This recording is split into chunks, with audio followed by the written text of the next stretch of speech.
et à tous. Si vous avez des questions, n'hésitez pas du tout à me couper la parole. J'avoue que je peux pas, quand on me pose des questions, on peut parler de ça. Est-ce qu'il y en a qui, dans cette salle, connaissent Nestor ou pas du tout? Et du coup, est-ce qu'il y en a qui ont un projet dans la restauration, dans le milieu de l'agroalimentaire? Ok, trop cool. Du coup, Nestor, c'est un service de livraison de repas à domicile et au bureau qui permet à chacune et à chacun de pouvoir se faire livrer un menu complet, entrée, plat, dessert, qui est préparé le matin même dans la cuisine, exclusivement à partir de produits frais et de produits de saison. Donc c'est la promesse d'un repas qualitatif qui répond aux besoins des urbains qui ont de moins en moins de temps pour déjeuner et qui pendant des années ont dû faire des compromis entre des repas sur le pouce et des repas équilibrés. Le marché de la restauration, je ne vous apprends rien, c'est un marché qui est hyper compétitif et hyper concurrentiel. Et le marché de la livraison de repas, c'est peut-être un des marchés qui a connu le plus de concurrence ces dernières années et qui a connu le plus d'échecs ces dernières années. Pas pour des raisons de croissance ou des raisons de volume, mais pour des raisons de cash principalement. Et l'idée, c'est de pouvoir vous parler un peu de ce sujet qui est souvent tabou lorsqu'on entreprend. On parle souvent de croissance, on parle souvent d'hyper-croissance, parce que c'est sexy, que ça fait rêver, mais on ne parle pas du nerf de la guerre qui est le cash, parce que la réalité, elle est qu'on peut avoir la croissance qu'on veut, si on n'a plus de cash à la fin du mois pour payer nos salariés, bah, ce sera juste un rêve. Et en fait, il y a des boîtes qui sont, notamment dans le marché de la restauration, ce qui est encore plus vrai parce qu'on est dans un vrai business de centimes. Il y a des boîtes qui ont levé 10, 15, 20, 100, 150 millions de dollars, par exemple aux États-Unis, qui étaient leaders sur leur secteur et qui du jour au lendemain ont dû déposer le bilan, pas pour des raisons de croissance, mais pour des raisons de rentabilité à moyen ou à long terme. Nous, on est convaincus que ça fait partie des clés de ce marché-là. La clé, c'est comment est-ce qu'on arrive à scaler les opérations, c'est-à-dire c'est relativement simple de gérer un restaurant, une cuisine, quand on fait quelques dizaines ou quelques centaines de repas par jour. C'est plus compliqué lorsqu'on en a une dizaine, lorsqu'on est présent sur plusieurs villes, lorsqu'on est présent sur plusieurs pays. Et donc comment est-ce qu'on standardise les opérations pour être sur un niveau de qualité qui soit extrêmement élevé. Et le deuxième point, c'est comment est-ce qu'on arrive à construire un modèle qui soit rentable dans un marché qui est concurrentiel, où les coûts marketing explosent, où les coûts logistiques, notamment de distribution, sont hyper élevés. On parle de coûts de livraison moyens entre 5 et 7 euros. Donc vous imaginez bien que quand on vend un entrée plat dessert, il ne reste plus grand-chose à la fin de la journée. Et donc comment est-ce qu'on arrive à construire un modèle économique qui soit sain? Et chez Nestor, on a essayé de construire une culture autour du cash. Ça ne veut pas dire qu'on est obsédé par le cash, ça veut juste dire qu'on est obsédé en revanche par l'argent qu'on va investir et par le fait que chaque centime qu'on va dépenser doit apporter de la valeur ajoutée pour le client. Et tout ce qui n'apporte pas de la valeur ajoutée pour le client, ou ce qui ne va pas changer considérablement la croissance de la boîte, on considère que c'est du superflu, on considère que c'est du luxe, et on va supprimer ce coût-là. L'idée, elle est assez simple, elle est de se dire que, globalement, lorsqu'on va regarder les coûts, les centimes peuvent se gagner très vite, très facilement, et on ne va pas faire de grands éclats. On va gagner quelques centimes par-ci, par-là, mais il faut avoir en tête que tous ces centimes qu'on aura gagnés, on va pouvoir les perdre très facilement du jour au lendemain. Encore une fois, on est dans un business d'opération, et de fait, par exemple chez nous, les menus changent chaque jour, et il suffit qu'on baisse un peu la garde pour qu'on se retrouve avec un modèle qui ne soit pas du tout rentable. Et d'ailleurs, chez Nestor, pendant longtemps, on ne faisait pas du tout attention à ça, et on cramait beaucoup trop d'argent, jusqu'à un moment où on s'est retrouvé face à nos investisseurs qui nous ont dit, écoutez, en fait, on veut bien vous remettre une rallonge de cash, mais faites gaffe sur l'argent que vous mettez, parce que là, vous êtes en train d'aller directement droit dans le mur. Et on a commencé à regarder les factures une par une, qui n'est pas forcément la chose la plus sexy et l'image qu'on se fait lorsqu'on lance sa boîte, mais qui est indispensable pour essayer de pouvoir comprendre exactement son business model. Et c'est là où on s'est rendu compte qu'on perdait du cash bêtement partout et qu'on a commencé à construire une culture, une méthode pour essayer de rapidement gagner des centimes pour retrouver un modèle économique qui soit viable. Le premier point qui est relativement simple, c'est de prendre les postes de dépenses principaux. Dans notre cas de figure, c'était la matière première et le packaging. Il y avait aussi la livraison, mais une livraison assez compliquée de négocier, puisque la livraison c'est de la logistique et ça va être comment est-ce qu'on va réussir à densifier nos commandes, mais il n'y a pas vraiment de négociation à faire. En revanche, sur la matière première, sur le packaging, il y en a. Et lorsqu'on s'est lancé en 2015, on avait 21 ans, ça nous a un peu chié de négocier dans les faits, et surtout on avait l'impression de pouvoir bien négocier parce que on commençait à The Family, et typiquement quand on était avec le boucher de Rungis, on était hyper fiers parce qu'on avait un poulet qui était moins cher que la boucherie des Vosges, qui est peut-être la boucherie la plus chère de Paris. Mais nous, on était contents, on avait 10% de moins, on ne connaissait pas du tout les prix du marché, on n'est pas de là. Et en fait, la réalité, c'est qu'on se faisait enfler à chaque négociation. Mais nous, avec le sourire, on se faisait enfler, on était contents. Et sauf qu'à un moment, en fait, quand ta pintade, tu la payes 15 balles le kilo, c'est compliqué sur ton modèle économique de pouvoir être rentable. Et donc, on continue et on recherche à négocier. Et là, on se retrouvait toujours confronté à la même chose et à la même réalité, qui est qu'en face de nous, et je pense que ceux qui travaillent, ceux qui ont le projet dans l'agroalimentaire doivent le savoir, c'est qu'il y a des jeunes de mer qui sont des fournisseurs de Rungis, ou pas forcément d'ailleurs, mais qui sont dans le même milieu depuis 20 ans, qui se connaissent tous, et qui savent très bien si vous êtes dans le milieu ou pas. Et nous, quand vous nous voyez, il est marqué en gros pigeon, et on va lui mettre très cher en termes de salaire. Donc le mec nous donnait quelques images, quelques chiffres clés, et vous voyez qu'on était complètement à la ramasse. Et puis à un moment on disait ouais c'est un peu cher, 15 € le kilo, sauf qu'on n'avait pas du tout fait notre travail de savoir quel était le prix du marché. Et il nous répondait toujours non mais tu ne peux pas comprendre, etc. Nous on fait de la qualité, blablabla, moi je perds de l'argent avec toi, je gagne pas beaucoup d'argent avec toi, etc. Et on croyait. Et donc en fait on n'arrivait pas à négocier. Et puis pendant 2-3 mois on essaye vraiment de le tenir à la gorge et on arrive à avoir un super prix à 13 € le kilo.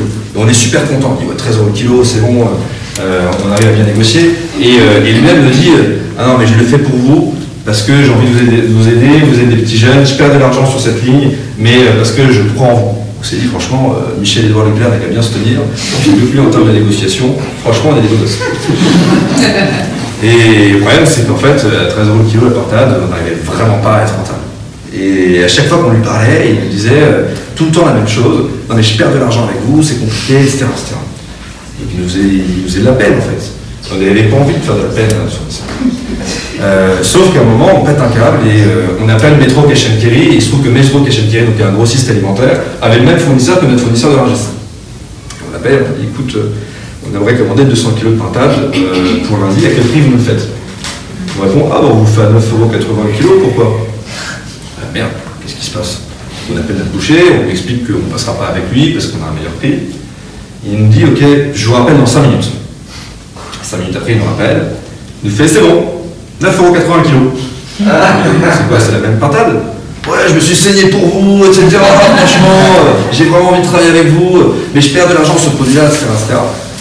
Et en fait, la morale de l'histoire, c'est que ce mec-là, pendant plusieurs mois, il se prenait 3 € le kilo sur 100 kg de volaille par jour. Vous faites le calcul, à la fin du mois, ça fait quelques dizaines de milliers d'euros qu'on perdait. Parce qu'on refusait de négocier. Et c'est là où on s'est dit, merde, concrètement, si lui nous la met à l'envers, c'est probable que le poissonnier fasse de même. Et donc on travaille avec le poissonnier, on travaille avec le crémier, avec le maraîcher, avec l'épicier. Et bizarrement, à l'espace de quelques mois, on a gagné 30 à 40% sur les volumes, en termes de prix. La morale de l'histoire, c'est donc de se dire qu'en fait, on ne négocie jamais assez avec ses fournisseurs. Et même si en fait, à un moment, on voit qu'on arrive à évoluer, il y a d'autres manières de négocier. Potentiellement, par exemple, en s'engageant sur du volume. Je prends l'exemple du packaging. Le packaging, clairement, on ne va pas avoir le même prix si on commande 1000 unités ou si on en commande 1 million. Parce que sur certains types de packaging, il y a un moule à payer, enfin bref, il y a des frais fixes qui doivent amortir.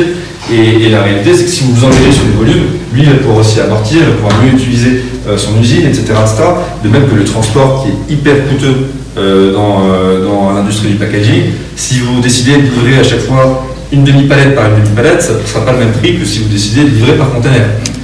Ça paraît con, mais donc du coup, ça veut dire que même lorsque la personne vous dit qu'elle ne peut plus négocier, vous trouverez un autre moyen de négocier. Ok, dans ce cas-là, faisons un volume plus important, ou alors essayez de massifier les livraisons de tel jour, etc., etc. Et si vraiment il ne peut pas, peut-être qu'en fait vous êtes trop haut dans la chaîne de valeur et que vous devez la remonter. Et souvent, lorsqu'on monte sa boîte, on a toujours l'impression qu'on ne peut jamais aller au plus proche du producteur, qu'on ne fait pas assez de volume pour aller voir des industriels, etc., etc. Et pendant longtemps, on a cru ça. Et on a pendant trop longtemps cherché des distributeurs. Jusqu'à un moment, on s'est rendu compte typiquement, je crois que c'était ce même boucher, où on était arrivé dans une situation, on lui commandait 200 ou 250 kg de volaille, le mec il disait ok très bien, je les ai pas en stock, bam, il rappelle, il raccroche, il demande directement à l'industriel de livrer directement chez nous. Et le mec se prend 20% pour ça. Le mec il a pris 20% pour passer à un autre appel, il n'y a même pas de gestion de stock en fait, il n'a pas eu de valeur ajoutée complémentaire. Et donc à un moment on se dit que ça me tienne, on va aller voir l'industriel, on lui demande à partir de combien il peut nous livrer directement chez nous, Et la réponse était à partir de 100 kg. Ça faisait depuis plusieurs mois qu'on aurait pu passer directement auprès du producteur.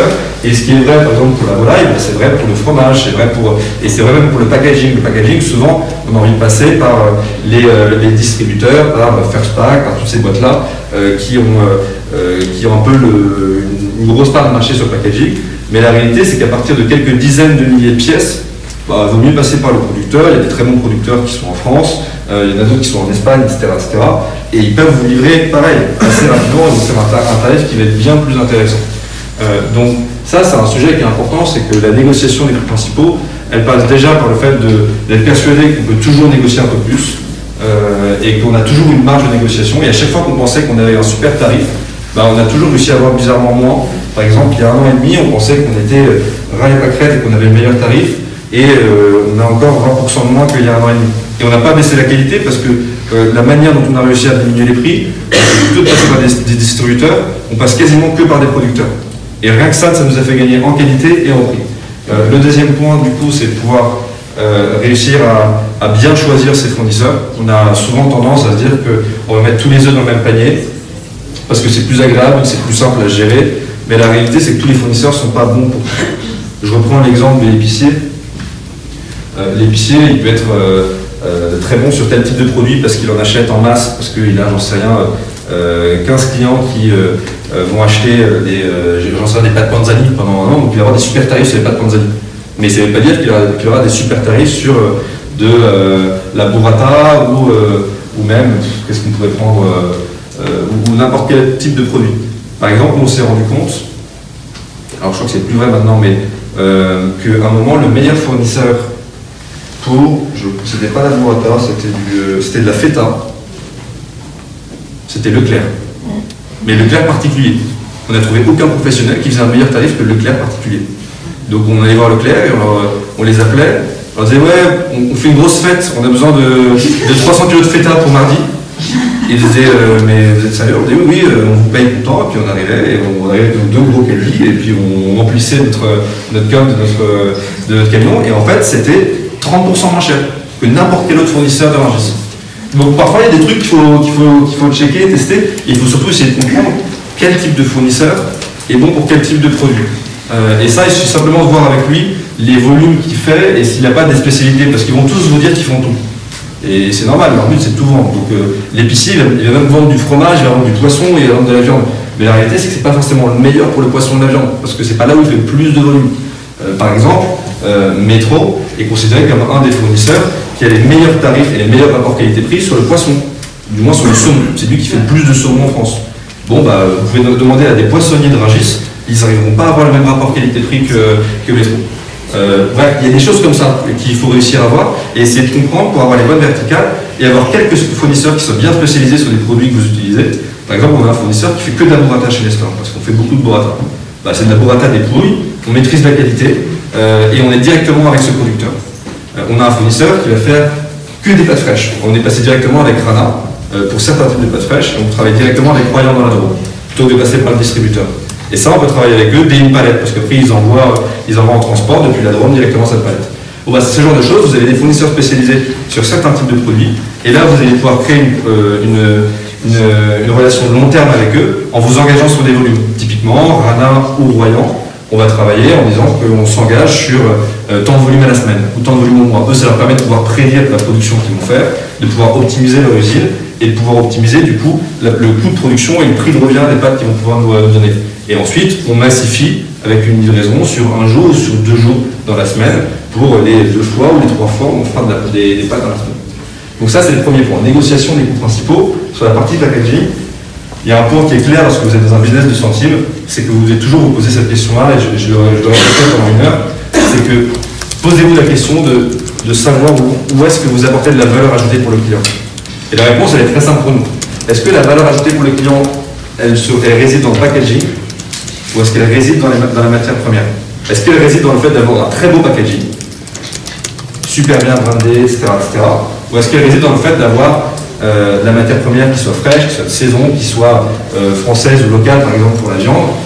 C'est une vraie question. Il n'y a pas de bonne et de mauvaise réponse, mais c'est une question que vous devez poser sur votre business par rapport à votre client. Nous, de fait, on considère que notre force, elle va résider là-dedans, dans le fait d'avoir des chefs et dans le fait d'avoir des bons produits. En revanche, le packaging, bah, on va essayer d'avoir un beau packaging, mais on ne fera pas en sorte d'avoir un packaging à le nôtre ou à la Fauchon, ça ne nous intéresse pas. Et donc on va essayer d'avoir un packaging qui soit fonctionnel et qui parte de la boîte. Donc ça veut dire quoi? Ça veut dire qu'on va essayer de comprendre exactement l'utilisation du client. Typiquement, souvent les sacs de course ou craft ou n'importe quoi ont des poignées, des anses. Et nous on s'est posé la question de savoir ce que faisaient nos clients. En fait, 98% de nos clients commandent 1 voire 2 repas. Donc ils prennent les repas que leur donne le coursier, ils font 50 mètres, ils les déposent sur leur table et c'est bon. Donc concrètement la poignée ils ne l'utilisent pas. Le problème c'est que la poignée sur un sac à allez, 14 centimes, bah, il y a presque 7 ou 8 centimes qui part dans la poignée parce que c'est la partie dans l'industrie du packaging qui n'est pas automatisable, vous devez la torsader, vous devez la plier, vous devez la coller. Et la question c'est est-ce qu'on se fait chier à mettre 8 centimes dans une poignée qui serait utilisée par 8% des gens, ou est-ce que ces centimes qu'on gagne, on les réinjecte dans un poulet de meilleure qualité, élevé en plein air, français, etc. etc. Et en fait c'est comme ça qu'on redesign notre packaging, qu'on redesign notre produit. De même qu'on a fait en sorte que la taille du sac corresponde exactement à ce que on a essayé de gratter des millimètres carrés, etc., qui nous ont fait gagner des petits centimes qu'on a réinjectés dans le produit là-dessus. Et en fait, tout est une question d'optimisation dans votre produit. Optimisation dans vos cuisines, dans la partie production. Ça ne sert à rien d'avoir une cuisine qui soit beaucoup trop grande alors que vous pouvez la faire dans une cuisine plus petite si vous avez à bien gérer. Optimisation des packs vont faire par exemple les cuisiniers ou les chefs. Ça ne sert à rien qu'ils fassent 10 000 mètres carrés, 10 000 mètres chaque jour, alors potentiellement ils peuvent en faire 2 fois moins, en mettant les produits et les outils aux bons endroits. Donc comment gérer le flux du personnel directement sur place, ça paraît con, mais lorsque vous êtes dans la restauration, et encore plus dans la restauration rapide, bah, la meilleure chose à voir, c'est regarder The Founder, le film, et vous comprenez exactement pourquoi est-ce que c'est si intéressant que ça.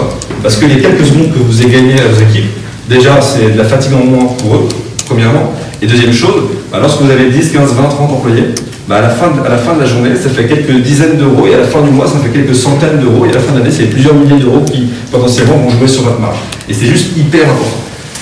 Premier point, du coup, négociation des coûts principaux. La question qui se pose lorsqu'on négocie, parce que c'est toujours très simple à dire, c'est comment est-ce qu'on négocie lorsqu'on vient lancer sa boîte. C'est compliqué parce qu'on a peu de légitimité pour négocier, on a souvent peu de volume, on n'a pas de bilan financier ou des mauvais bilans financiers. Bref, quand on arrive et qu'on se présente, c'est quand même, la négociation commence à devenir compliquée. Déjà, il y a un truc sur lequel nous on a arrêté de, enfin, un mot qu'on a banni lors des négociations avec nos fournisseurs, c'est qu'on n'utilise jamais le mot start-up. Parce que dès que vous dites bonjour, on est une start-up, le mec en face de vous, il commence à paniquer.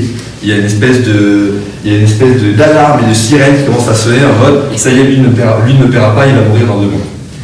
Donc du coup, plutôt que de parler de start-up, on parle de PME en hypercroissance.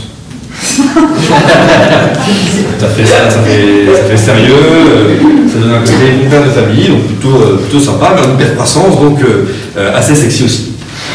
Donc on est une PME ou une entreprise en hypercroissance et on va commencer la négociation comme ça. En fait, on ne pourra pas négocier sur les volumes qu'on fait maintenant, mais on va négocier sur les volumes qu'on va faire plus tard. Et donc pour ça, à chaque fois qu'on arrive, on leur montre notre courbe de croissance. Voilà, si on avait parlé il y a 2 mois, bon, on faisait 30% de chiffre en moins. Dans 2 mois, on en fera 30% en plus. Dans 1 an, on peut faire 2 ou 3 fois plus de volume avec vous. Donc faites-nous un prix, on s'engage sur la durée, sur 1 an.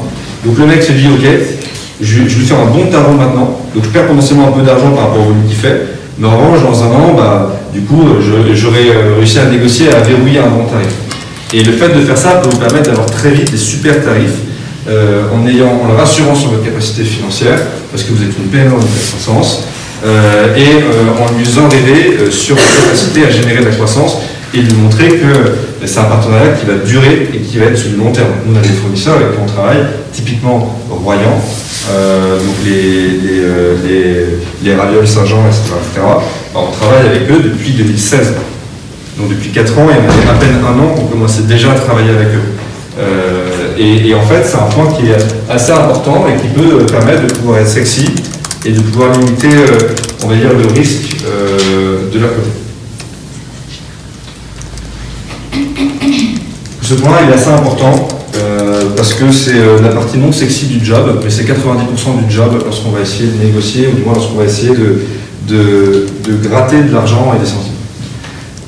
Chez Nestor, pendant trop longtemps, justement après cette négociation avec le boucher qui essayait de me mettre à l'envers, on avait l'impression d'avoir réussi notre pari, on s'est dit ça y est, là, on le tient un business.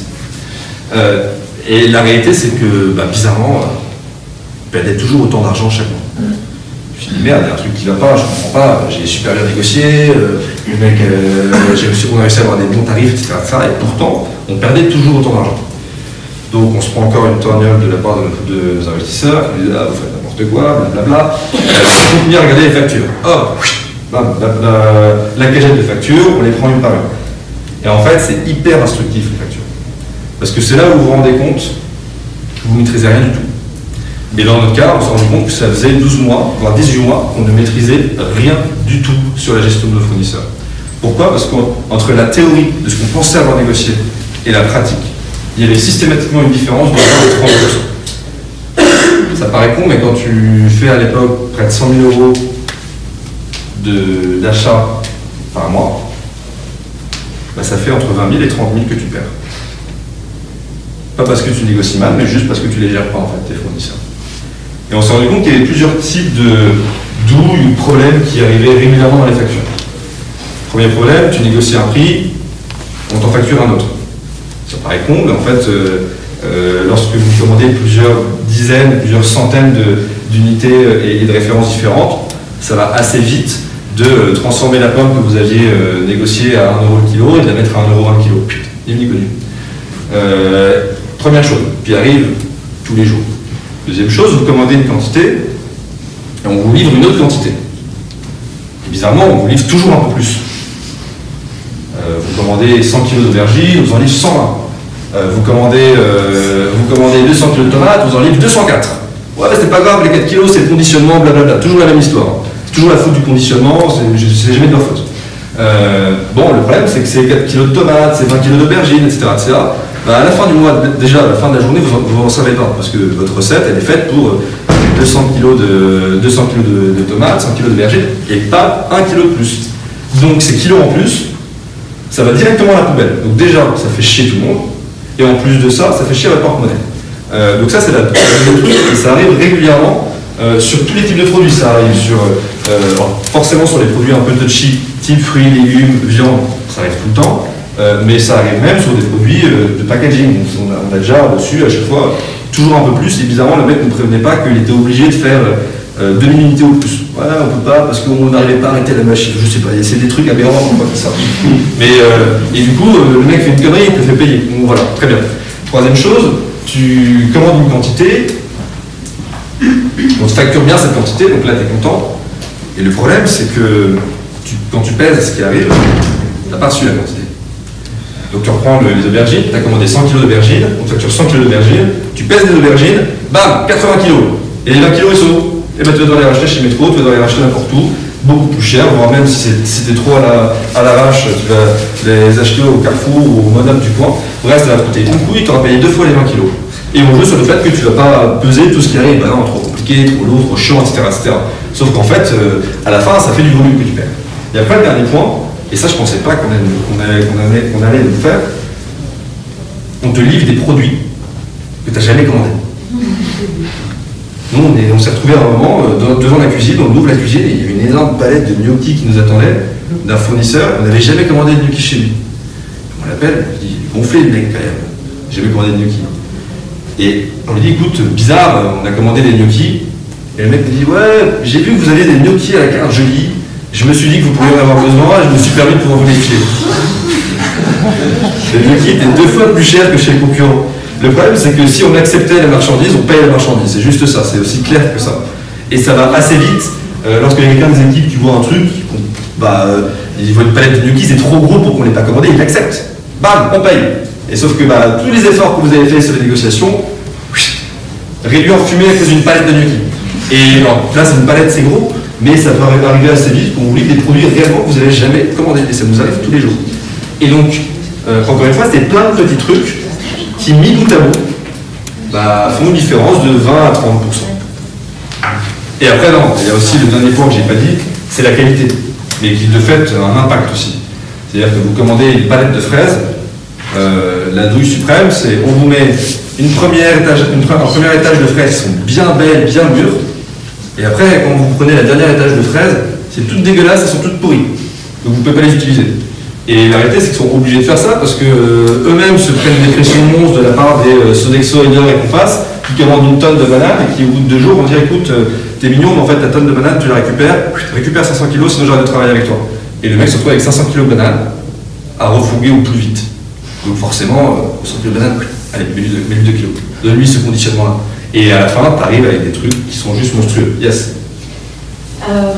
J'aimerais rebondir un peu sur tous les aspects de négociation parce que je suis dans l'alimentation infantile, donc j'ai développé une gamme de petits plats cuisinés pour bébés qui sont artisanaux.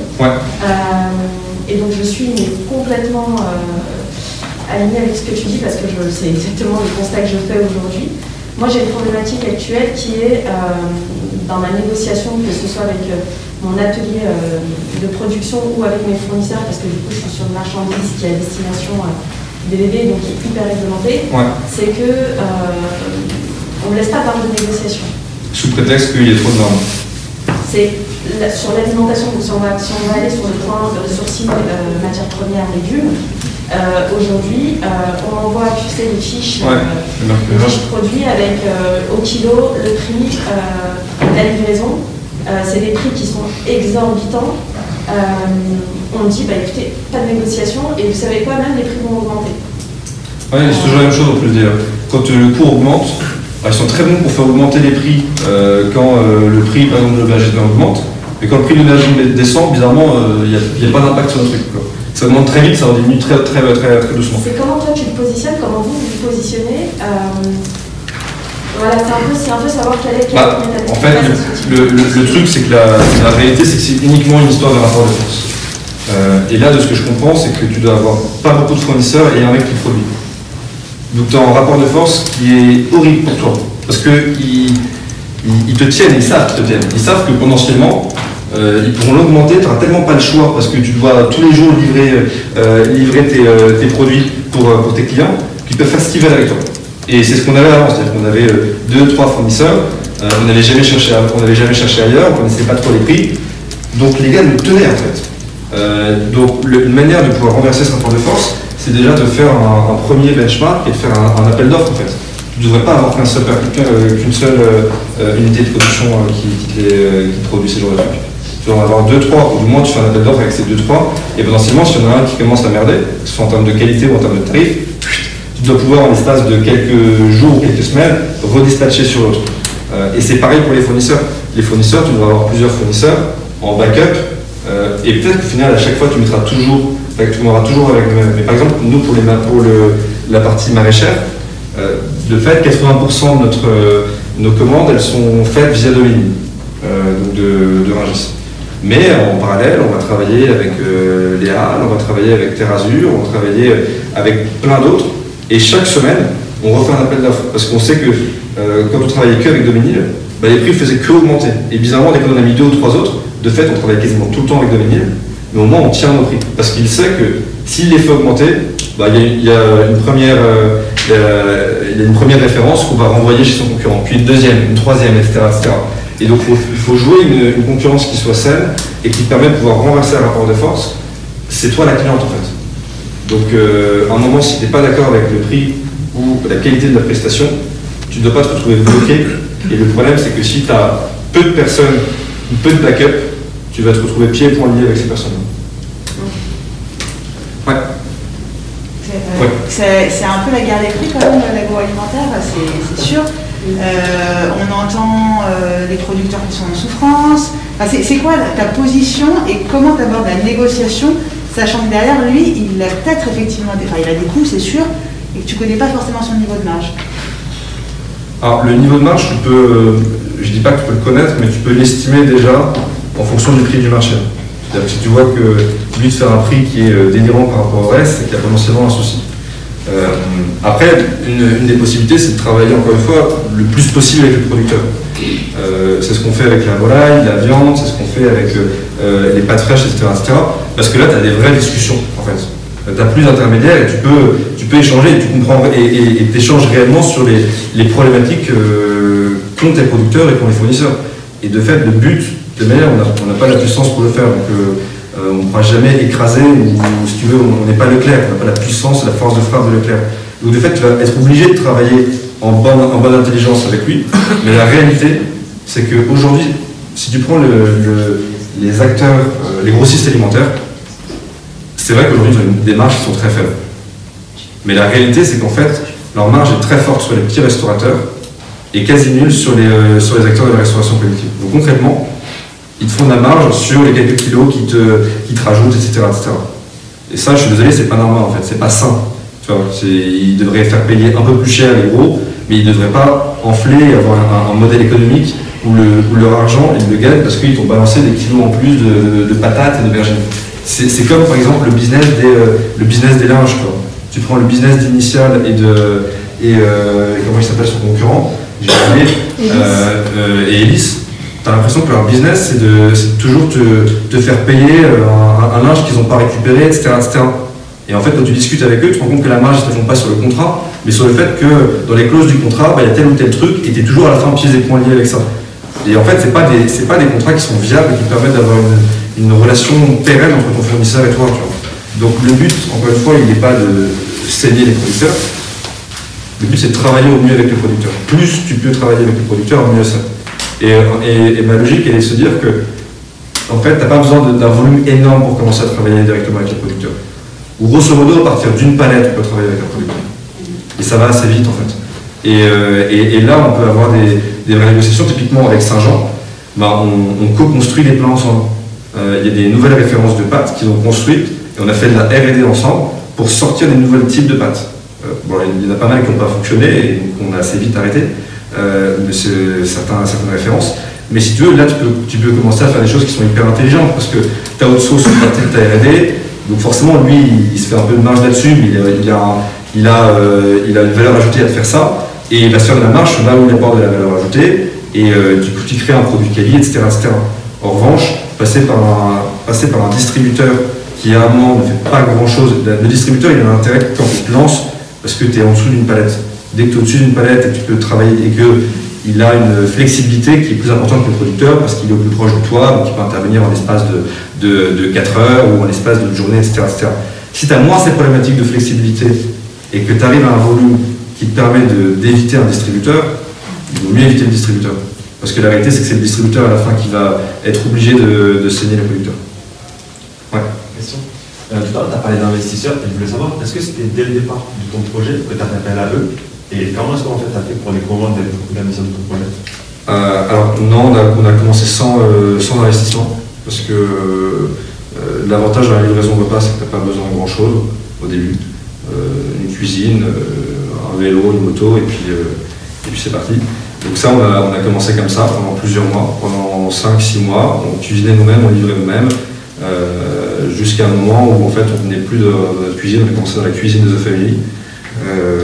Et c'est à un moment où on a dû emménager dans un laboratoire professionnel, on a fait appel à des investisseurs. Et après, pour réussir à les convaincre, tu les convaincs sur la croissance que tu fais, sur le potentiel de marché, sur ta capacité à pouvoir à terme avoir un modèle économique qui tourne, voire même si tu l'as dès maintenant, c'est encore mieux, et donc de leur faire comprendre que s'ils mettent X milliers d'euros, tu vas être capable de passer de ça à ça en termes de volume, et que tu vas être capable de pouvoir accélérer ta croissance. Après, il n'y a pas de recette clé pour convaincre un investisseur, ça dépend de pas mal de gens, ça dépend des typologies d'investisseurs que tu vas chercher, mais en tout cas, moi je ne suis pas du tout persuadé que tu aies besoin d'argent pour te lancer. Et le fait de faire intervenir des investisseurs trop tôt te fera faire des conneries parce que tu auras potentiellement trop d'argent alors que tu ne comprends pas ton business. Et si nous, on avait eu la possibilité de pouvoir avoir de l'argent un peu plus tard, pas attendre 5 mois, mais d'attendre 8 mois, bah, je pense qu'on aurait encore mieux compris notre business, parce que la réalité, c'est que la première levée de fonds qu'on a eue, 900 000 €, on les a cramés en 4 mois, et que c'était juste inutile, parce que notre modèle, on ne connaissait pas, et qu'on faisait de la merde avec nos fournisseurs, qu'on faisait de la merde avec le cash qu'on avait, etc. etc. Et c'est ça la problématique, c'est que Si tu lèves trop tard, potentiellement tu n'auras pas réussi à croître suffisamment vite et que tu auras peut-être loupé le coche. Mais si tu lèves trop tôt, tu vas faire de la merde avec la team. Ouais. Bravo pour ce que vous avez fait. Bravo, c'est pour l'ensemble de ton équipe. Et du coup, j'avais deux questions. Je suis dans le contexte du sport. Ouais. C'est différent, bien sûr. J'arrive à faire une étude par rapport à ça, parce que j'arrive pas à la formation avec des fournisseurs. Ouais. J'ai des filtres, en fait, c'est un centre de relais d'information. Ok. Tu as des femmes pour rentrer dans l'instant de liberté pour le sport. J'avais deux questions. C'est du coup, tout à l'heure, tu parlais de scalabilité. Ouais. Donc, à quel moment, en fait, vous avez scalé? C'est la première question. Et la deuxième question, c'est sur quels critères, en fait, vous êtes basé avant de scaler? Alors, bonne question. La scalabilité, c'est souvent un mot pour tout. Qu'on utilise, pareil, qui est très sexy. La réalité, c'est qu'il faut y aller avant de scaler, avant de pouvoir commencer à déployer ce modèle. Il faut être hyper bon dans le marché de base sur lequel tu es. Par exemple, pendant plus de 8 mois, on est resté concentré que dans le 8e arrondissement de Paris. On n'a fait que cet arrondissement-là. Parce qu'on partait du principe que si on n'avait pas à faire de la croissance dans le plus gros arrondissement, le plus gros quartier d'affaires de Paris, ça ne servait à rien d'aller dans le 20e arrondissement et ça ne servait à rien d'aller dans le 7e arrondissement. Mais on voulait juste être excellent là-dessus. Et dès que tu sens que tu arrives à... C'est un peu la stratégie de Domino's Pizza. Domino's Pizza, la manière dont ça fonctionnait, c'est qu'ils avaient un restaurant, ils saturaient la zone, et s'il y avait un client qui voulait par exemple se faire livrer de l'autre côté de la zone, ils disaient non, on ne te livrera pas, on sature cette zone d'abord. Et ensuite, ils y vont par capillarité. Et ça, c'est pour les business hyper locaux. Parce que tu as une logique où plus tu densifies, plus tu deviens compétitif en termes de prix. Typiquement, nous, sur le sujet de la livraison, c'est en densifiant qu'on arrive à avoir des coûts de livraison suffisamment faibles et qu'on arrive à être compétitif pour le client en termes de durée de livraison. Et si on scalait trop vite, il aurait fallu qu'on ait très vite beaucoup de volume pour qu'on soit compétitif pour le client. Et après, il faut s'assurer avant de scaler que tu as un modèle qui puisse être scalable. Et souvent, on pense à tort que notre modèle, parce qu'il fonctionne sur une unité ou sur une zone, on peut facilement le dupliquer, le déployer, etc. La problématique, c'est que c'est pas souvent vrai. Je prends l'exemple de la restauration, c'est juste totalement différent de gérer un restaurant et d'en gérer deux. Rien que le passage de 1 à 2, c'est une épreuve. Tu vois. Et quand nous on est passé de une unité de production à 2 unités de production, en fait on avait l'impression qu'on ne faisait pas le même métier. Parce qu'une unité de production, tu es toujours sur place. Donc tu vas maîtriser ton truc à fond, tu vas avoir une qualité qui va être au top, tu vas avoir une exigence qui va être incroyable, sauf que tu ne peux pas être à 2 endroits au même moment. Donc c'est-à-dire que le moment où tu passes de 1 à 2, tu dois mettre en place des process, tu dois mettre en place des outils qui permettent de t'assurer que tes équipes gardent le même niveau d'exigence en termes de qualité, en termes de rapidité, en termes de gestion financière, etc. Et donc un bon moyen de pouvoir se préparer à scaler, c'est de sortir des OP pendant plusieurs mois et de s'assurer qu'en fait le modèle tourne toujours. Si le modèle ne tourne pas alors que tu es à 200 mètres de l'endroit, ça veut dire qu'il ne fonctionnera pas quand on aura 5 ou 6. Et ça, c'est un truc qui est clé avant de se lancer. Et autre chose, nous on a fait ce test-là avant d'avoir plusieurs unités de production et de pouvoir se déployer sur la région parisienne. On s'est posé la question de passer de une ville à 2 villes. Donc on a fait un test à Bruxelles. C'était un très bon test parce qu'on voyait qu'il y avait du business, mais c'était un très bon test parce qu'on s'est rendu compte qu'on n'était pas du tout prêt à scaler à l'étranger. Et que, encore une fois, entre une ville et 2 villes, tu dois renforcer encore plus tes process. Parce que pareil, à Paris, c'est simple, si j'ai un souci sur une unité de production, un coup de vélo, un coup de scooter, j'y suis et on peut maîtriser la situation. Tu ne vas pas faire un coup de Thalys pour essayer de gérer un problème opérationnel. Tu ne veux pas gérer tes équipes qui sont directement sur place, commerciales, etc. Tu as plein de trucs, tu as la culture qui va être différente, tu as plein de trucs qui changent en fait lorsque tu changes de pays. Et on pense trop souvent à tort que c'est hyper simple de pouvoir lancer un pays, que c'est la même chose que lancer une nouvelle ville. La réalité, c'est que c'est un autre business. Dans la plupart des modèles, dans les business très opérationnels, tu as pas mal de choses à penser et ça, il faut le travailler ou le tester. Et nous, on est sortis de ce test-là à Bruxelles en disant, en fait, c'est pas encore pour nous. On se reconcentre sur Paris, on sature Paris, on sature la région parisienne parce qu'il y a plein de choses à faire. Et après, on se redéploie. Ouais. Bonjour, merci. On nous parle souvent de cohérence, c'est une question un petit peu plus personnelle. On parle souvent de cohérence homme-femme-projet. Ouais. Et clairement, vous êtes heurté à un enchevêtrement enfin j'ai envie de dire, de problèmes, quoi.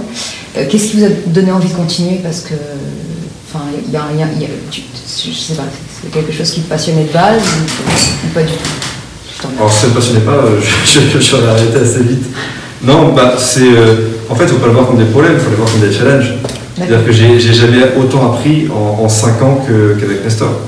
Alors tu te prends des claques régulièrement, mais en fait c'est ces claques-là qui te font avancer, et personnellement, j'ai l'impression d'apprendre énormément. Donc ça, c'est un premier truc. Le deuxième point, c'est que quand tu crois en ton projet et sur ta capacité et tu as une vision long terme, tu acceptes toutes les emmerdes sur du court terme. Et ça, c'est quelque chose qui est hyper important pour nous. On est toujours parti du principe entre fondateurs que le jour où on n'avait plus cette envie au quotidien et qu'on ne croyait plus dans la boîte sur du moyen terme, franchement, ça sert à rien de se flageller, on arrête. Tu vois. Parce que la restauration, c'est un business qui est dur. Enfin, c'est hyper opérationnel. C'est un business d'emmerde en fait. Tu n'as que des emmerdes tous les jours. Des emmerdes sociales, humaines, d'hygiène, des emmerdes de fournisseurs, des emmerdes financières, tu as toujours des emmerdes. Mais c'est ça qui est kiffant, c'est que tu as des emmerdes, tu as des challenges, tu dois améliorer, tu dois avancer, etc. Je passe à la question après.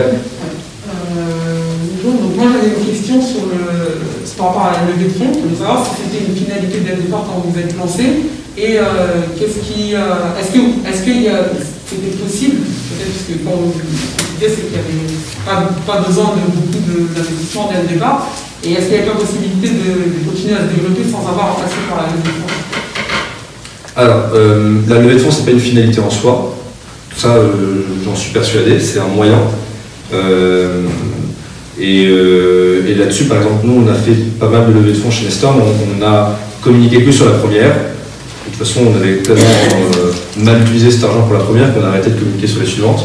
Mais en fait, ça ne nous intéresse pas de communiquer sur les levées de fonds chez Nestor. Parce que aujourd'hui, on estime qu'on se trompe de combat en fait. Le combat, c'est pas de savoir quelle est la boîte qui a levé le plus. Le combat, c'est de savoir quelle est la boîte qui réussit le mieux à la fin. Et il y a des boîtes qui arrivent à lever avec des grosses levées. Et c'est très bien. Et c'est des super boîtes. Mais il y a aussi des boîtes qui arrivent à lever, qui arrivent à réussir avec des levées moins importantes. Et elles ont autant de mérite. C'est juste qu'il y a des business models qui ont besoin de lever très vite de l'argent pour créer un effet de réseau.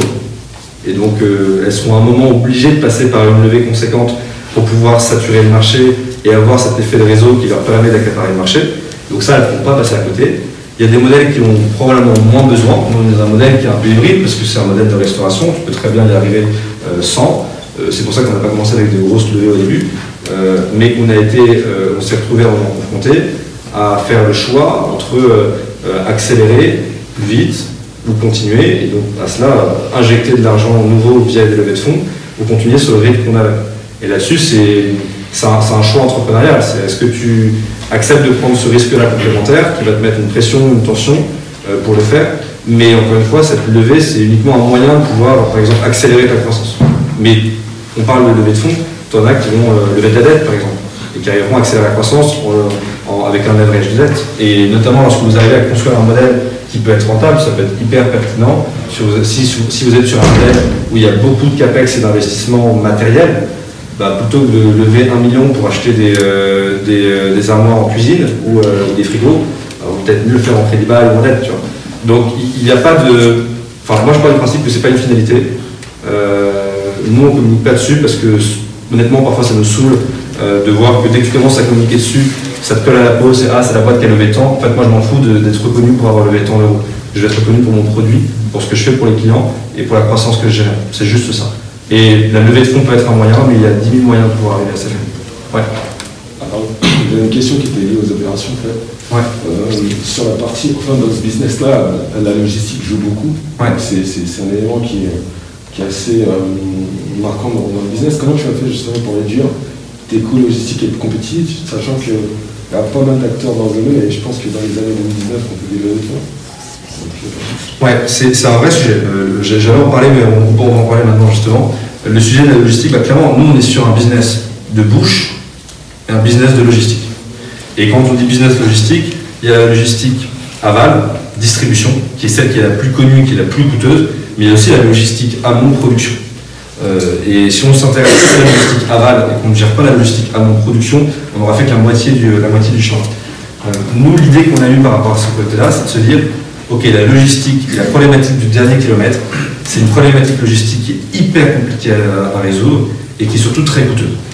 C'est le chiffre que je vous donnais en début de conf, entre 5 et 7 balles par livraison. C'est juste impossible d'être rentable sur un menu à 11,90 si votre livraison est à 7 balles. C'est par produit là, ouais, par produit. C'est pas possible en fait. Donc soit tu augmentes ton panier moyen, soit tu diminues la logistique. On est sur un modèle où nous, on se concentre sur le déjeuner. On ne va pas demander à nos clients de payer 30 balles pour le déjeuner. Ou alors sinon, ça reste une niche, c'était pas cette niche-là qu'on voulait adresser. Donc dans un premier temps, ce qu'on a fait, c'est qu'on a simplifié au maximum le modèle. C'est-à-dire que là où tous les acteurs ont fait le choix de l'hyperdiversité, on a fait le choix de l'hyperconcentration. Dans l'offre, dans l'espace et dans le temps. On est parti du principe que proposer un menu unique, c'est-à-dire quelque chose qui à la fois allait permettre de pouvoir optimiser tous les maillons de la chaîne, de la production jusqu'à la distribution, mais on était convaincus, et aujourd'hui les études ont l'air de nous donner raison, que ce n'est pas un frein à l'achat. Pourquoi? Parce que la génération à laquelle j'appartiens et celle qui arrive après, c'est une génération qui, lorsqu'elle a faim, ne sait pas ce qu'elle va prendre pour le déjeuner. Donc la réalité, c'est que si tu lui proposes 15 choix, elle ne sera pas non plus. Et on a tous cette expérience d'aller dans un resto avec un truc avec 2 cartes, 3 cartes. Alors déjà, moi j'ai souvent tendance à fuir le resto quand je vois une carte qui est trop longue parce que c'est rarement signe de qualité. Mais même avec un truc avec une carte tellement longue, tu regardes pendant 20 minutes et en fait tu bloques devant cette carte. C'est pas ce que tu vas prendre. Et à la fin, tu prends toujours par prendre le même plat que tu connais. En l'occurrence, c'est toujours le tartare. Tu vois. Et ça fait chier, j'ai pas dans un resto pour prendre un tartare frites. Mais voilà, c'est inconsciemment, tu prends toujours la même chose. Donc c'est l'illusion du choix. Donc on est parti du principe que, et en plus de ça, quand tu fais punch, quand tu as une carte qui est très vaste, tu n'as pas de turnover de la carte. Ou alors elle est très faible. Et donc le client, comme il prend toujours la même chose, en regardant la carte, il aura l'impression de voir toujours la même chose et de bouffer tout le temps la même chose dans un chez toi. Et donc on est parti du principe qu'en se concentrant sur un seul menu, ok, il n'y a pas de choix. En revanche, il y a une récurrence et un turnover de la carte qui fait que le menu change chaque jour. Et le menu que tu vas goûter aujourd'hui, tu ne le verras pas à minima avant 5 ou 6 semaines. Et d'ailleurs, à partir de début octobre, on va pousser le concept encore plus loin. C'est-à-dire qu'il y aura 365 menus différents par an. C'est-à-dire vraiment un menu qui va être spécialisé sur le truc. Parce qu'on veut vraiment éviter la lassitude des clients et on sait que c'est une demande de la part de nos clients. Donc on joue là-dessus parce qu'on sait que c'est un argument marketing sur la qualité pour créer une expérience client, mais c'est surtout un argument financier au niveau de la logistique. Parce que lorsque tu n'as qu'un seul menu, c'est plus simple de gérer tes fournisseurs, tes monoproduits. Donc tes patates, tu en achètes par tonne. C'est plus simple de pouvoir maîtriser la production. Parce que tes monoproduits, tu n'as qu'une ligne de production. Donc tu vas optimiser toute la production en cuisine. Alors que lorsque tu vas faire 2, 3, 4, 5 ou 6 plats, bah, tout de suite tu vas rentrer dans une logique qui va être industrielle et beaucoup plus compliquée à gérer. Là tu vas dans une logique où tu vas rationaliser tout ce qui se passe. Dans la préparation de commande, tu vas optimiser. Je te donne un exemple. Aujourd'hui, les modèles de livraison de repas, la manière dont ils fonctionnent, c'est qu'ils ont des gros rayonnages, un peu comme un supermarché, avec le rayonnage d'entrée, le rayonnage de dessert, le rayonnage de plat, et c'est un centre logistique, et tu as un piqueur qui va arriver, qui va prendre les entrées de la commande, il va prendre les plats de sa commande, les desserts, il va les filer à un packer qui va les impacter. Tout ça, ça prend une place monstrueuse, et c'est hyper compliqué à gérer, parce que tu as forcément le mec qui s'est gouré d'entrée lorsqu'il a fait, tu as des heures de commande, c'est un enfer. Donc il n'y a pas cette problématique-là. Il y a à chaque fois une vitrine froide, dessert, quelqu'un qui arrive qui prend entrée, dessert, couvert, pain, il impacte, et suivant, entrée, dessert, couvert, pain, et toutes les 3 secondes il fait un 5. Et en fait, du coup, le gars, il perd pas son temps à faire des allers-retours. Tu gagnes du temps sur les pas qu'il fait, qui n'apportent aucune valeur ajoutée pour le client. Je pense que le client, il s'en bat les steaks que le préparateur de commande ait fait 10 pas pour aller chercher une entrée. Bon bah tu supprimes ces pas-là, ils n'apportent pas de valeur ajoutée pour le client. Tu supprimes les erreurs de commande. Tu optimises la préparation de commande, qui est quelque chose qui n'apporte pas de valeur ajoutée pour le client. Et ce que tu gagnes, tu vas réinjecter dans la production, avec des produits de meilleure qualité, avec des vrais chefs, avec une vraie histoire à raconter, etc., etc. Et enfin, sur la partie distribution, le fait d'avoir qu'un seul produit, d'être monoproduit, bah, tu transformes ta problématique et la logistique du kilomètre sur une problématique mathématique qui est beaucoup plus simple. Tu n'as qu'une variable à résoudre. Et à partir du moment où tu n'as qu'une variable à résoudre, bah, tu fais de l'optimisation par prédiction. Ça veut dire quoi? Ça veut dire qu'aujourd'hui, nos coursiers quittent nos cuisines avec des repas en prédiction de commande à venir. Et que quand toi tu commandes, par exemple sur l'avenue des Champs-Élysées, bah, tu peux être à peu près persuadé que lorsque tu commandes, ça va être affilié à un coursier qui est peut-être à 2 ou 3 numéros, parce que statistiquement, on sait qu'il va y avoir une commande qui va tomber dans cette zone-là et qu'elle va pouvoir être livrée directement après. Ça a un double intérêt, même un triple intérêt. Le premier intérêt, c'est que côté client, tu diminues et tu comprimes largement les coûts de livraison, puisque du coup, tu as un maillage du coursier avec des stocks directement sur place pour une durée de vie, pour que le plat reste chaud. Deuxième intérêt, c'est que le coursier, tu lui augmentes sa capacité, et au lieu qu'il perde trop de temps à faire des allers-retours pour aller recharger ses plats, bah, il va pouvoir l'optimiser pour livrer les clients. Donc, encore une fois, tu augmentes son gain et tu augmentes du coup le gain du coursier à l'heure et à la fin du mois. Aujourd'hui, on a le gain de coursier qui est le plus élevé sur les modèles de livraison. Et enfin, bah, c'est un gain pour Nestor parce que tu vas être capable de pouvoir augmenter le nombre de points de livraison que tu vas faire à l'heure sur un coursier, pas en lui demandant d'aller plus vite, mais en saturant la zone sur une zone très petite et sur une durée très courte, avec des plats en plus qui lui permettent de pouvoir éviter des allers-retours. Et donc à la fin, c'est ce qui permet d'avoir un coût de livraison qui va être autour de 2,50 et non pas à 5-7 euros. C'est logistique intégrée ou sous-traitée? Alors sur la partie algorithmie, intelligence logistique, c'est internalisé et on externalise avec des PME ou des coursiers indépendants pour la partie livraison. Donc soit des entreprises qui ont leur propre flotte de livraison, soit directement des coursiers. Ouais. Je voulais savoir comment vous avez négocié le deal avec Station F et qu'est-ce que vous a apporté ce partenariat? Parce que tu fais partie, tu bosses à Station F, ça? Non, je suis alumni Station F. Ok, d'accord. On n'a rien négocié. On est arrivé, on est allé sur place, ils ont gueulé pendant 3 jours et puis ils nous ont laissé. Ah mais vous êtes sur le Slack de Station F. Oui, on était sur, mais on n'a rien négocié. C'est-à-dire qu'au départ, il y avait Bilingo qui avait un partenariat avec Station F. Ouais. Ils ne voulaient pas avoir deux partenariats. On connaît des gens qui étaient pareils, il y a Station F, qui avaient accès au Slack. Donc on avait juste fait un deal avec 2-3 gars qui avaient des startups au Station F en leur disant balancez tous les menus du jour, envoyez-nous les Slack, vous balancez les menus sur le Slack, et nous on vous offre des menus. Ensuite, on savait qu'il fallait être bien positionné. Donc Station F, je ne sais pas si vous connaissez, il y a en gros 2 gros bâtiments, il y a une espèce de couloir au milieu. Et le centre du couloir, c'est le meilleur endroit pour Station F, parce que vous avez du coup les flux de partout qui viennent. Sauf que ça, il faut demander l'accord de Station F. Enfin, la réalité, c'est qu'il ne faut pas demander l'accord de Station F, justement. Il faut demander l'accord de Station F pour être dans le bâtiment de gauche ou le bâtiment de droite, parce que ça appartient à Station F. Et c'est là où vient l'astuce. Le passage Louise, on peut y aller. Exactement, c'est public. Ça appartient pas à Station F. Parce que vous êtes les seuls à être là en fait. Ouais, mais n'importe qui peut y être. Et donc du coup, en gros, on s'est rendu compte que cet espace-là était public, ça n'appartenait pas à Station F. Et donc du coup, on s'est posé là-dedans, et Station F nous a dit non, vous n'avez pas le droit d'y aller, etc. Ça. On a dit venez nous chercher et on appelle la police. Et donc du coup, ils nous ont laissé, et en fait après ils ont vu que ça fonctionnait. Et donc à ce moment-là, on a une personne de Station F qui nous a appelé, qui dit bon, maintenant comment est-ce qu'on peut faire? Et c'est là où on a un peu cadré le truc. Vous avez forcé le truc quoi. On a un peu forcé le truc. Et qu'est-ce que ça vous a apporté du coup Des commandes. Non, c'est un lieu où il y a pas mal de commandes. Ça apporte de la visibilité parce que il y a beaucoup de passages, pas forcément que des gens qui viennent bosser à Station F, mais qui ensuite vont pouvoir avoir leurs propres locaux, leurs propres bureaux, des personnes qui sont en rendez-vous, en réunion. Donc ça nous apporte beaucoup de visibilité pour des commandes futures. On avait fait la même chose au sein de l'école 42, on a un peu arrêté, il faut qu'on le refasse. Et école 42, donc c'est une école de développeurs. Pareil, on vendait les plats très peu chers. On subventionnait presque les plats, mais c'était une logique. On disait que tous les élèves de 42 allaient se retrouver tôt ou tard dans des entreprises, avec un panier moyen à ce moment-là un peu plus élevé, et seraient nos futurs ambassadeurs au sein de ces entreprises-là. Et donc on livrait pareil, entre 100 et 150 repas jour au sein de 42 avec la même logique. C'est-à-dire qu'on s'est mis devant l'entrée, bam, on a déposté. Et bon, c'était public, ils ne pouvaient pas faire grand-chose.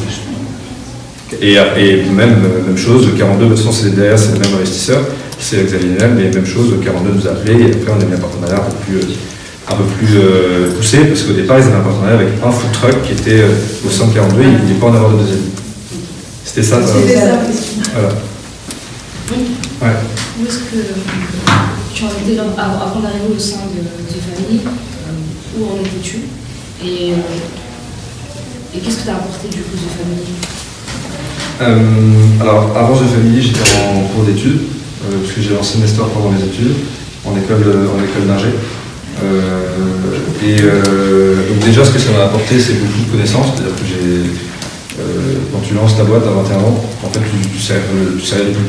Juste, tu sais pas comment tu lances une boîte, enfin, tu sais pas comment fonctionne, comment tu manages une équipe. Donc, rien que la base de la base, tu veux, ça permet de le faire. Et puis, sur la partie vraiment lancer une startup, bah, tu dois avoir des automatismes parce que au départ, quand tu te lances, tu fais forcément des choses, tu te plantes tout le temps, si tu veux. Donc, ils t'apportent un cadre et ils font en sorte déjà que tu gardes ton ambition intacte et ils t'aident à prendre les bonnes décisions. Donc ça, c'est hyper bien. Tu as un réseau d'entrepreneurs qui permet d'éviter les erreurs à chaque étape en fait, de ta vie d'entrepreneur. Lorsque tu vas passer de 1 à 100 repas, lorsque tu vas recruter ton premier salarié, lorsque tu dois malheureusement licencier la première fois quelqu'un, lorsque tu dois passer à l'étape et que tu dois scaler ton modèle, lorsque tu dois commencer à pouvoir... Voilà, tu as tout un tas de moments où tu te retrouves confronté à quelque chose que tu n'as jamais fait, jamais vu, et eux, ils envoient des centaines de startups. Et donc, ils ont une expérience de dingue qui permet de pouvoir garder ton ambition et pousser ton ambition. Clairement, je pense que sans The Family, Nestor serait pas encore là. C'est-à-dire que quand nous on est arrivé, qu'on a vu Oussama la première fois, on avait l'idée, voilà, on va livrer des plats avec des chefs, ça va être cool, blablabla. Des livres en séquence, on ne sait pas trop, il faut qu'on réfléchisse, on est au milieu de nos études. Et il nous a mis une énorme base, il était en fait dans un business de vénère, donc tu le lances dans un mois ou tu le lances jamais. Et la réalité, c'est qu'il avait raison. Ça faisait 2 mois qu'on était en train de tergiverser pour savoir est-ce que le logo il doit être comme ci, comme ça, est-ce qu'on doit avoir une offre qui soit comme ci, comme ça. La réalité, c'est qu'on s'en fout, donc on n'a pas testé auprès du client. Et en fait, il permet de pouvoir te donner ce bon état d'esprit qui te permet de te lancer rapidement parce que la vraie problématique, le vrai danger lorsque tu lances ta boîte, c'est toujours remettre à demain ou au surlendemain ce que tu pourrais faire aujourd'hui et en fait de jamais lancer réellement ta boîte. De pouvoir faire des benchmarks dans tous les sens, mais le meilleur benchmark, c'est le client et c'est le marché qui te le dira. Et en fait, ils vont te donner cet aspect-là, ils vont te forcer à ce que tu le gardes jusqu'à ce que tu sois réellement lancé sur les rails. Et après, je me souviens plus, avant je faisais rien, je suis étudiant. T'as postulé et directement, ça a été J'ai fait un stage. C'est un cadre très assise par rapport à ta structure. C'est-à-dire parce que je crois qu'il y a un processus de sélection. Ouais. Donc du coup, j'imagine que tu avais déjà l'idée. J'avais l'idée, je n'avais pas lancé. J'avais pas lancé, mais il fallait que j'avais un mois pour le lancer. Tu avais déjà le CC? Ouais, c'était 2 amis d'enfance, et donc on s'était lancé ensemble. On est toujours ensemble. Alors, il y a un associé qui a quitté, mais en très bon terme, mais ça reste 2 super. Ouais. Bonjour, moi c'est Tassoum. Déjà, je suis hyper admirative du concept en fait, parce que étant dans la restauration, les gens en fait quand ils sont pas dedans, ils ne se rendent même pas compte de tous les problèmes qu'on peut avoir et de l'organisation qu'il faut avoir derrière. Donc moi en fait, je suis traiteur, donc là mon activité est totalement à l'arrêt. Donc j'ai pensé à lancer un service aussi de livraison de repas pour le midi. Donc moi je viens de Saint-Denis, il y a la plaine à côté qui est, voilà, je pense qu'il y a beaucoup, il y a de l'argent à se faire là-bas. Ouais. Et en fait moi ma question c'est pourquoi toutes les structures de livraison de repas en fait évitent cette zone-là.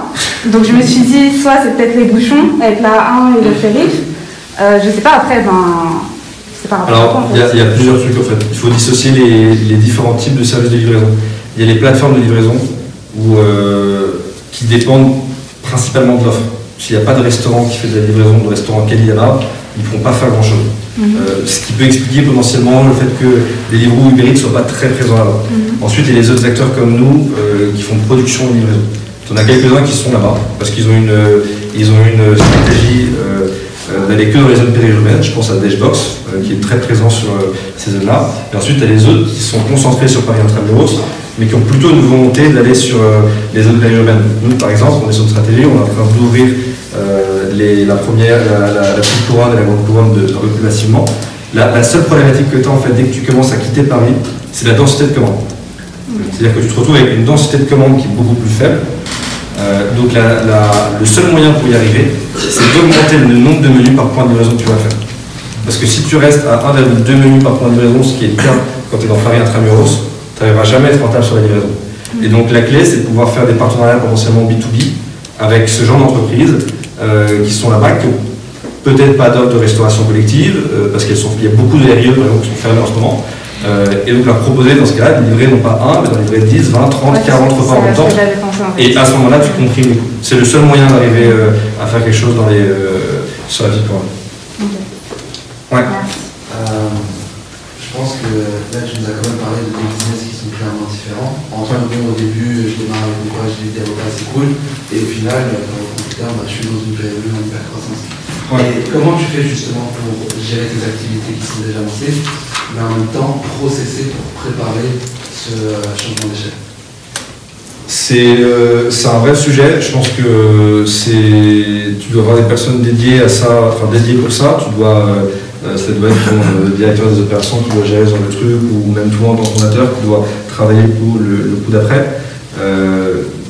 Donc compliqué. Enfin, j'aurais pas de réponse clé à te donner là-dessus malheureusement. Mais la seule chose que je pourrais te dire, c'est que le risque, c'est il y a deux risques. Il y a deux accueils à éviter. C'est que le premier, tu fasses en sorte que toute ton équipe soit focus que sur le coup d'après, en fait, ils se défocusent complètement sur le reste. C'est typiquement le cas de Bruxelles, on avait envoyé beaucoup trop de notre équipe à Bruxelles, et en fait, du coup, on avait habillé Paul pour déshabiller Jean, et du coup, on s'est retrouvé dans un modèle où Paris fonctionnait plus. Donc ça, c'est un premier accueil. À vouloir trop penser le coup d'après, tu le loupes, parce que tu n'as plus personne pour te faire passer au step que tu veux. Et après, tu as l'autre accueil qui est de dire, on s'en fout, et puis on verra ce qui se passe. Et après, au moins, tu arrives dans un cas où tu subis tellement ta croissance que tu peux créer de la décroissance quelques mois après, parce que tu auras juste mal géré les opérations. Donc, il faut... Moi, la tendance que j'aurais à dire, c'est déjà se concentrer sur la croissance dans un premier temps, parce que c'est le truc le plus dur à avoir. Et dès que tu sens que tu n'y arrives plus, avoir un ou deux mecs qui travaillent sur la consolidation du modèle opérationnel pour pouvoir tenir et suivre. Et ensuite, tu as deux types de mecs dans ta boîte. Tu as ceux qui doivent apporter du chiffre et ceux qui doivent sécuriser le chiffre. Et en fait, on a tout le temps, toutes les semaines, on a un morning meeting avec toute l'équipe. Et à chaque fois, quand on parle de croissance et d'objectifs de croissance, tu pourrais dire il n'y a que les commerciaux, le marketing qui est intéressé par ça. Mais la réalité, c'est que les OP ils sont intéressés par ça parce qu'ils savent que si les commerciaux obtiennent nos objectifs cette semaine, la semaine prochaine, ils vont prendre tarif s'ils n'arrivent pas à le gérer. Et donc, en dissociant bien les parties et qui fait quoi, mais en oubliant, en faisant bien comprendre à chacune des parties qu'elle se concentre sur sa partie, parce que le risque aussi, c'est que, je te prends un exemple, un peu moins de croissance cette semaine, donc les OP ils disent bon, franchement c'est tranquille. Et en fait, la semaine d'après, grosse croissance, et ils seront rattrapés. Alors que c'est pendant qu'il n'y a pas de croissance qu'ils doivent commencer à bétonner la croissance qui a été faite les 2 derniers mois.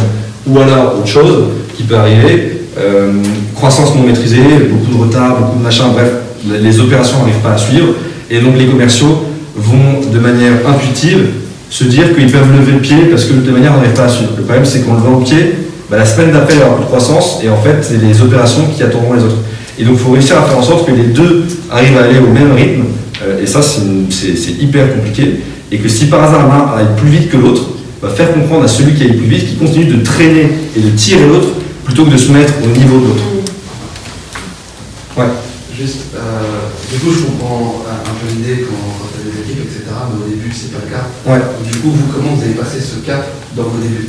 Quand il n'y avait pas encore d'équipe? Au début, tu fais tout de toutes les manières. Donc, tu te concentres. Au début, c'est simple, on avait un focus que croissance. Et après, on se disait qu'on allait gérer des OP, parce que la réalité, c'est que la première semaine, on a fait 8 repas. Vraiment. Donc, opérationnellement parlant, c'est, entre guillemets, pas hyper compliqué. Même si cette première semaine, sur les 8 repas, on a dû avoir 6 retards, 2 erreurs de commande, etc. On avait l'impression que c'était un peu compliqué. Mais notre seul but, c'est de faire en sorte que la semaine d'après, on fasse un minima 10% de plus que la semaine d'avant. Et c'est notre seul but. Et tous les fondateurs étaient concentrés uniquement sur ça. Parce que la réalité, c'est qu'au début, tant que tu n'as pas atteint ce step, tu t'en fous de savoir comment est-ce que tu le maîtrises. Il faut qu'on ait de la croissance, et entre guillemets, la maîtrise de la croissance, c'est un problème de riche. Et c'est à ce moment-là où tu arriveras à un stade, tu auras atteint un chiffre qui fait que tu pourras à ce moment-là dédier quelqu'un sur ça.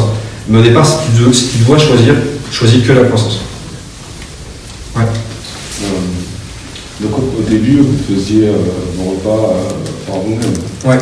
Et pourquoi vous avez fait le choix, parce que vous auriez pu sous-traiter la production de repas, pourquoi vous avez fait le choix de prendre un black kitchen, si je pense parce qu'on est un peu obsédé par la qualité. Et on avait peur, peut-être à tort, de ne plus maîtriser cette qualité en outsourçant la production. Et on voulait surtout éviter d'être dans un cas où on devait choisir entre le prix et la qualité.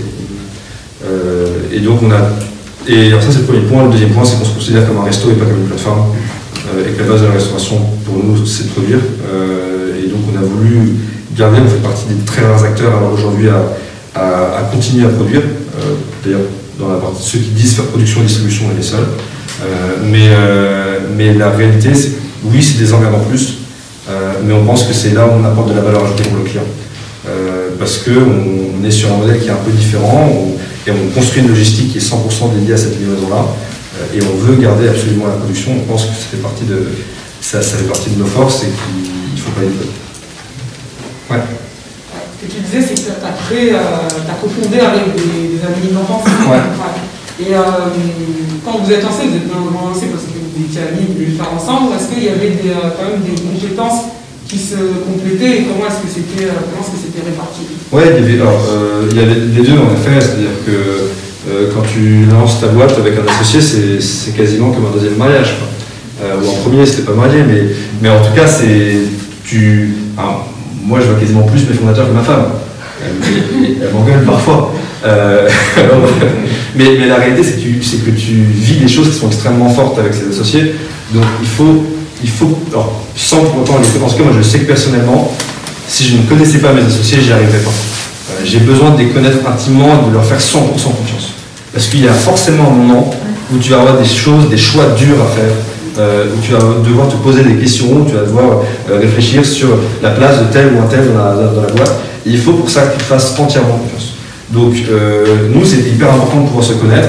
Et je pense que je n'aurais pas lancé Nestor avec pas n'importe qui, mais entre guillemets avec des gens que je connaissais moins bien. Ça ne veut pas dire que je l'aurais fait avec tous mes potes, parce qu'il y a des potes avec qui tu t'entends très bien en dehors du boulot, mais avec qui tu sais que ça ne collera pas en termes de taf, et surtout sur lequel tu as beaucoup moins de complémentarité. Donc, en plus de ça, il y avait une complémentarité, à la fois dans les compétences, mais bon, la réalité, c'est qu'à 21 ans, tu n'as quand même pas beaucoup de compétences, mais surtout une complémentarité dans l'état d'esprit et dans la manière dont tu fonctionnes. Aujourd'hui, moi je suis très terre à terre, assez pragmatique, avec une tendance parfois à m'enflammer un peu trop vite. À côté de moi, j'ai un associé qui va me remettre un peu plus, tu vois, qui va me calmer un peu et qui va me permettre d'avoir des choses qui sont un peu plus constructives. Donc si tu veux, c'est ces complémentarités-là qui sont fortes, et je pense réellement que lancer avec quelqu'un que tu connais très bien, il y a beaucoup de personnes qui disent lance jamais avec ton pote, machin, vous allez devenir les pires ennemis de la Terre dans 2 ou dans 3 ans. Moi je pars du principe que si c'est le cas, c'est que c'était peut-être pas ton ami. Parce que si réellement tu le connais suffisamment bien, je pense que vous pouvez vous pardonner tous les trucs et surtout vous vous connaîtrez suffisamment pour faire en sorte que les moments où vous devez faire des choix, typiquement quand on a dû faire le choix quand il y a un des cofondateurs qui a arrêté l'aventure Nestor, je pense que si ça n'avait pas été un ami suffisamment proche, ça se serait mal passé. Et là, ça s'est bien passé parce qu'on se connaissait suffisamment. Ouais. Et justement, juste pour rebondir sur ce point-là, comment est-ce que tu as géré le fait que ton ami qui s'est lancé avec toi, qui n'avait rien du tout, à un moment donné, tu arrives à un certain niveau de la boîte, qui quitte l'aventure, comment est-ce que tu as géré ça? Est-ce que c'était qui a géré? Est-ce que tu n'as pas voulu? Est-ce que tu as essayé de le retenir à un moment donné aussi? Comment c'est des sujets perso qui sont hyper compliqués. Après, je pense qu'il y a un premier truc. Souvent, quand il y a des départs,